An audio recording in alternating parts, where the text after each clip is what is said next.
Alright, today we're going to talk about some dry fire drills, some that you can do at home just to make your regular shooting more proficient if you can't make it to the range or have other things going on. This requires a few simple things. Number one being your gun. You're going to need to have your holster, and then, of course, whatever your typical concealment garment is. First and foremost, when doing dry firing, you want to make sure that your gun is completely empty. No magazine in the mag well. Chamber is completely empty. You can need to visually and physically inspect to make sure, and then you're always going to want to drop the slide so that the firearm automatic works the way that it naturally should. Pistol like the SIG P320 doesn't have a hammer that fires, but it will on trigger pull keep firing after the fact. If you're using a Glock, Smith & Wesson, one like that, it's not going to do that. After every time you pull the trigger, you're going to have to re-rack. So some of the most important things to work on are going to be your draw, your presentation, and then finding your sight picture. Depending on where you are and what you're doing, one of the easiest things to aim at is going to be a light switch. Or I'm outside, I've got brick all around me. I find a specific colored brick, specific one, and that's my point of aim. And then finally the trigger pull. So we're going to go through a couple of steps on each of those as to how and what to do just to maximize your time when you're dry firing. So, like I said, got the firearm, got the inside the waistband holster, and this is typically the way that I'm going to carry. Some people like the appendix carry, some people like on the hip, inside the waistband, outside the waistband. Just depends on what you like and what you want to do. So, we're going to walk through it just step by step, very basic. One of the first steps is just getting to that gun. That's one. That's that first step. Lifting your garment and getting your hand onto the firearm. Do repetitions of that. I would say probably 10 repetitions. Repetition is everything when it comes to building that automatic response. You know, you hear a loud noise, you're ready to go to action, your hand goes to where you typically carry that gun, wherever it may be. So the first one you're going to do 10 reps of is getting your hand on that gun. 10 of those. The next thing you do, you come to your nice ready stance, come up, and actually pull the firearm. Just getting it out of the holster. Put it back, clear, and up.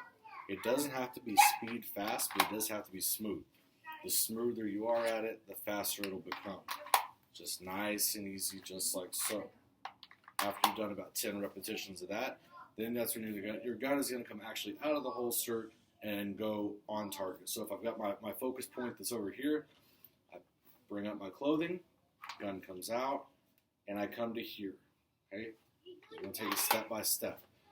Up, here, and here. Now we all know that you can fire the firearm from this position here all day long. Not accurate, not on point, but at least you're putting rounds downrange. So here, so after we've done a few of these, then we're going to come from here up to the full extent, okay? Ideally, you've got your eyes on what it is you're drawing towards. Clothing comes up, produce, and press. One of the important things that if you're not capable of doing it yet, to remember and become natural at is coming up and getting your firearm without having to actually look at it. That takes your eyes off your target, and it buys precious time that you don't necessarily have. So you're down doing this, it buys a lot of time, a lot of wasted effort. So my eyes are ahead on whatever my target is, and I can see it. The same comes for reholstering. Sometimes you get it nice and smooth, other times you're missing, fumbling around until you finally find where that gun actually needs to be deposited. So after we've done reps of lifting the garment, getting our hand on the gun, getting it out, here, pressing it out, and we'll go through the whole thing. You want to think of it as a 5 count.